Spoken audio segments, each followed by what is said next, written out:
Assalamualaikum warahmatullahi wabarakatuh. Perkenalkan, nama saya Muhammad Ilham Hadinata dengan 07.300.22.0021. Di sini saya akan membahas mengenai kode etik profesi, studi kasus pada 4 organisasi yang ada di Indonesia. Pentingnya kode etik profesi. Kode etik berfungsi sebagai seperangkat prinsip moral yang memandu perilaku setiap profesional. Ini adalah kompas yang menjaga integritas, reputasi, dan kepercayaan publik terhadap suatu profesi. Tanpa kode etik, standar praktik dapat merugi baik profesional maupun masyarakat. Melindungi publik dalam lebih dari sekedar menjaga citra. Kode etik melindungi kepentingan publik dari praktik-praktik yang tidak etis atau merugikan. Kita ambil contoh dari kasus Erlon di Amerika Serikat, di mana pelanggaran etik oleh akuntan publik menyebabkan kerugian finansial besar dan hilangnya kepercayaan masyarakat. Kode etik hadir untuk mencegah terulangnya insiden semacam itu. Persatuan Insinyur Indonesia. PII adalah organisasi profesi insinyur terbesar dan paling berpengaruh di Indonesia. Didirikan pada tahun 1952, organisasi ini berperan krusial dalam pengembangan dan pengawasan standar-standar profesionalisme insinyur di tanah air. Kode etik insinyur Indonesia yang dikenal sebagai Kapta Karsa Utama menjadi panduan fundamental bagi seluruh anggota kode ini. Mencakup prinsip-prinsip etis yang hadir dipegang teguh oleh setiap insinyur dalam menjalankan tugas dan tanggung jawab demi kesejahteraan masyarakat yang luas. Kode etik insinyur atau PI mengutamakan keselamatan, integritas, dan kejujuran, serta kompetensi keberlanjutan. Insinyur PI memiliki kewajiban utama untuk selalu mengutamakan keselamatan, kesehatan, kesejahteraan masyarakat dalam setiap proyek dalam pekerjaan mereka. Contoh nyata adalah peran standar keselamatan dan kesehatan ketiga yang ketat dalam proyek konstruksi, memastikan lingkungan kerja aman dan hasil akhir tidak membahayakan oleh publik. Untuk integritas dan kejujurannya sendiri, bertindak dengan integritas dan kejujuran adalah pilar yang sangat penting. Insinyur harus memiliki dan menjauhi segala bentuk praktik korupsi atau penipuan, serta menjaga transparansi dalam pelaporan dan pelaksanaan proyek. Hal ini membangun kepercayaan antara insinyur, klien, dan masyarakat. Pentingnya kompetensi dan profesionalisme secara berkelanjutan merupakan keharusan. Insinyur diharapkan untuk terus belajar dan belajar beradaptasi dengan perkembangan teknologi dan metodologi baru, memastikan bahwa mereka selalu memberikan kelayakan terbaik, serta pelayanan memberikan layanan terbaik yang mutakhir dan inovatif. Perhapi atau Perhimpunan Ahli Pertambangan Indonesia fokus pada pertambangan. Perhapi adalah organisasi profesi yang mewadahi para ahli pertambangan di Indonesia. Organisasi ini memiliki peran strategis dalam menunjukkan serta memajukan industri pertambangan nasional, sekaligus memastikan praktik-praktik yang dijalankan sejalan dengan prinsip berkelanjutan. Pengembangan sumber daya di Perhapi sendiri fokus pada utama tidak hanya eksplorasi dan eksploitasi sumber daya mineral dan energi, tetapi juga pada pengembangan sumber daya manusia di sektor ini. Organisasi ini berupa menciptakan ahli pertambangan yang tidak hanya kompeten secara teknis, tetapi juga bertanggung jawab secara etis. Kode etik dan lingkungan, serta sosial, Perhapi memiliki kode etik yang sangat menekankan tanggung jawab lingkungan dan sosial. Kode etik ini menjadi panduan bagi anggotanya untuk menjalankan praktik pertambangan yang bertanggung jawab, meminimalkan dampak negatif terhadap lingkungan, dan memberikan manfaat bagi masyarakat di sekitarnya. Perhapi sendiri adalah wadah resmi bagi para profesional di bidang pertambangan di Indonesia. Organisasi ini berperan penting dalam promosikan praktik pertambangan yang bertanggung jawab dan berkelanjutan. Kode etik Perhapi yang menjadi landasan bagi setiap anggota mencakup prinsip-prinsip krusial sebagai berikut. Profesionalisme. Ahli pertambangan wajib menjunjung tinggi standar kompetensi, kehati-hatian, dan objektivitas dalam setiap aspek pekerjaan mereka, mulai dari eksplorasi hingga pasca tambang. Keselamatan. Prioritas utama adalah keselamatan kerja bagi seluruh karyawan dan pihak terkait, serta perlindungan lingkungan sekitar dari potensi bahaya operasional. Yang ketiga adalah keberlanjutan. Praktik pertambangan harus berorientasi pada pengelolaan sumber daya alam secara bertanggung jawab dan berkelanjutan, meminimalkan dampak-dampak lingkungan dan sosial. Yang keempat adalah kepatuhan kepada setiap anggota harus mematuhi seluruh peraturan perundang-undangan yang berlaku, termasuk regulasi lingkungan, ketenagakerjaan, dan perizinan. Sebagai contoh konkretnya adalah seorang ahli pertambangan anggota Perhapi diharapkan mampu mengimplementasikan praktik pertambangan yang inovatif, seperti penggunaan teknologi filtrasi canggih atau program revegetasi pasca tambang untuk mengurangi dampak negatif terhadap masyarakat sekitar dan ekosistem.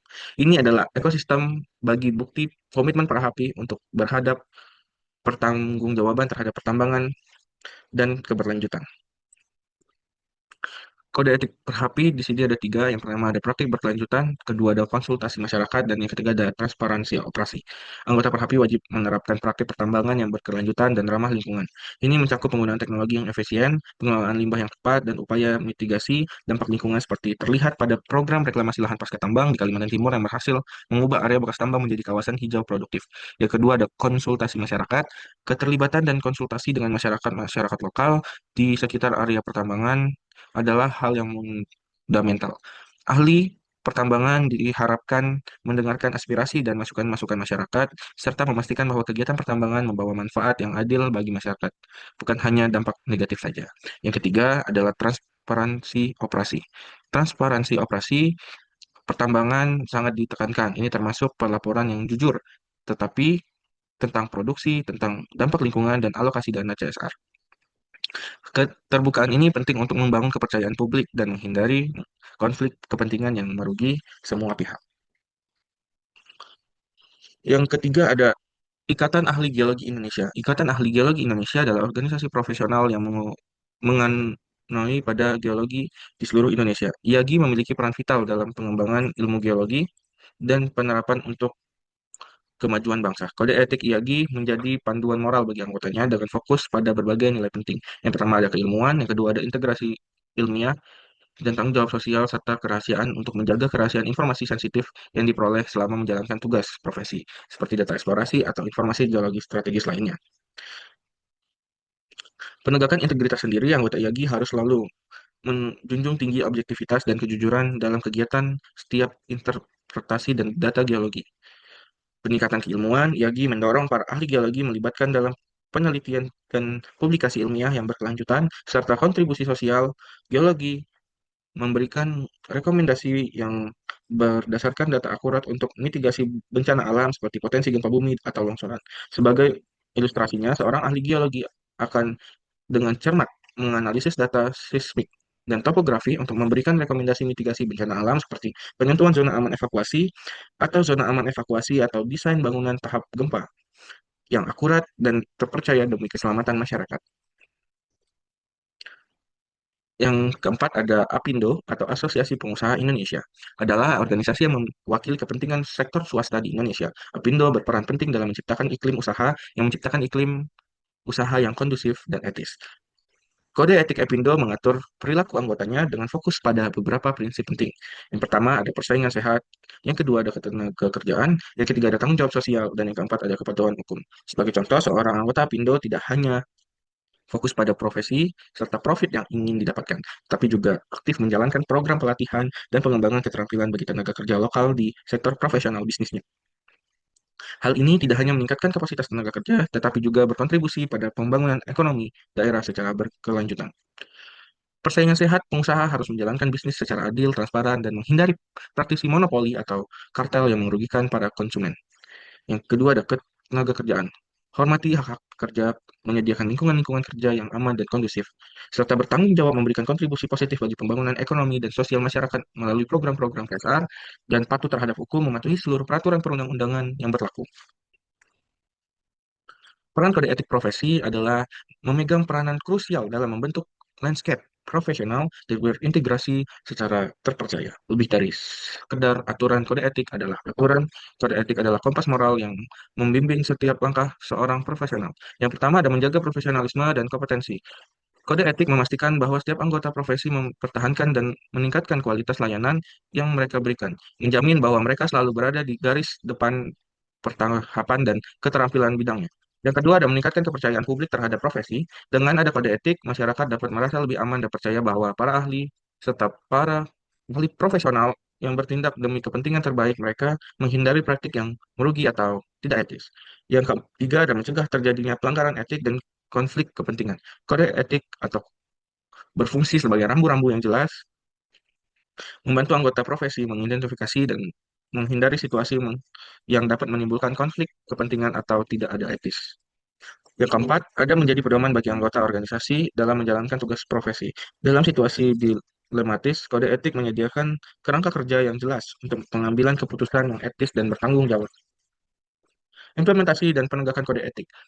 Keberadaan kode etik profesi tidak hanya berarti tanpa implementasi dan penegakan yang kuat. organisasi profesi memiliki peran sentral dalam memastikan bahwa prinsip-prinsip etika tidak hanya dipahami, tetapi juga dijalankan oleh seluruh anggotanya. Mekanisme pengawasan dan penegakan yang efektif menjadi kunci keberhasilan ini. Yang pertama ada mekanisme pengawasan internal, yang kedua ada sanksi berjenjang, yang ketiga ada kepentingan kesadaran bagi anggota. Dengan sistem penegakan yang kokoh dan kesadaran yang tinggi dari anggota, kode etik profesi dapat berfungsi sebagai benteng yang melindungi integritas, melindungi profesi dan kepercayaan publik. Studi kasus pelanggaran etika profesi mempelajari studi kasus nyata pelaksanaan dan pelanggaran etika profesi memberikan pelajaran berharga tentang konsekuensi dari penyimpangan moral. Yang pertama ada analisis kasus nyata, mengkaji kasus-kasus pelanggaran etika di berbagai bidang. Yang kedua ada pembelajaran dan perbaikan, mengidentifikasi akar masalah dari setiap pelanggaran seperti kurangnya pengawasan, tekanan finansial, atau kurangnya pemahaman etika. Di sini merumuskan rekomendasi untuk perbaikan sistem pengawasan dan pendidikan etika. Yang ketiga ada peran media dan masyarakat. Mengakui pentingnya peran media sebagai pengawas independen yang mengungkap pelanggaran etik seperti praktisi aktif masyarakat dalam memberikan umpan baik dalam menuntut akuntabilitas dari para profesional. Kesimpulan yang dapat diambil adalah secara keseluruhan kode etik profesi merupakan komitmen moral dan tanggung jawab yang tak tergantikan dalam menjaga integritas setiap profesi. Ia adalah fondasi yang menopang kepercayaan publik dan memastikan bahwa para profesional senantiasa bertindak demi kebaikan bersama. Implementasi kode etik yang efektif memerlukan sinergi dan kolaborasi dari semua pihak. Dengan kolaborasi total, edukasi berkelanjutan, perlindungan integritas, dan masa depan yang bermartabat. Berikut adalah presentasi dari saya. Sekian dari saya. Wassalamualaikum warahmatullahi wabarakatuh.